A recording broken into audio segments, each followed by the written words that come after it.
ট্রেনে বাসে আপনি যেখানেই যান না কেন কিছু মহিলাদের আপনি দেখতে পাবেনই, ঠিক আছে, ভক্তি শ্রদ্ধার আল্ট্রা প্রো ম্যাক্স লেভেলে এদের পরিণত হয়েছে।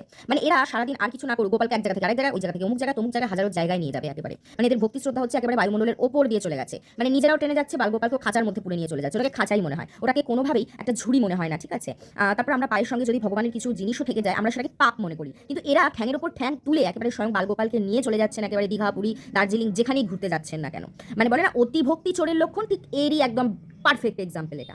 ঠিক আছে, স্বামীজি কি বলেছিলেন, জীবে প্রেম করে যেইজন সেইজন সেবিছে ঈশ্বর। এখানে পুরো উল্টাই হচ্ছে, মানুষ বসতে পারছে না, ফোর্থ সিটে একেবারে ঝুলে রয়েছে বডি, চিড়ে চ্যাপটা হয়ে যাচ্ছে বডি, কিন্তু তাও এরা কিন্তু নিজের বাড়ির সিংহাসন ত্যাগ করে দিয়ে ট্রেনের কামরায়, ট্রেনের বগিতে ওই সিটটার মধ্যে সিংহাসন স্থাপন করে একেবারে ধূপ ধুনো দিয়ে পুজো করতে আরম্ভ করে দেবে ভগবানকে স্বয়ং। ঠিক আছে, মানে অতি ভক্তি তো আছেই, তার সাথে এরা হচ্ছে গিয়ে একেবারে ঝগড়ারও আল্ট্রা প্রো ম্যাক্স। মানে নর্মালি যশোদা ছিলেন একেবারে শান্তশিষ্ট অত্যন্ত সুন্দর একজন মহিলা, কিন্তু এখনকার আধুনিক যুগের গোপালের মায়েরা হচ্ছে একটা দজ্জাল, কোমর বেঁধে ঝগড়া করতে বলুন এক্ষুনি বিগ বস একেবারে চালিয়ে দেবে, বিগ বস চালিয়ে ঝগড়া করে দেবে। তাই আমি রেলওয়ে কর্তৃপক্ষকে রিকোয়েস্ট করছি, প্লিজ এদের জন্য একটা এক্সট্রা ট্রেন দিন, যেখানে গোপালের মাও ফ্রি থাকবে অ্যান্ড স্বয়ং বালগোপালকে ওই খাঁচার মধ্যে পুরে এরা জার্নি করতে পারবে। রিকোয়েস্ট করছি আমি।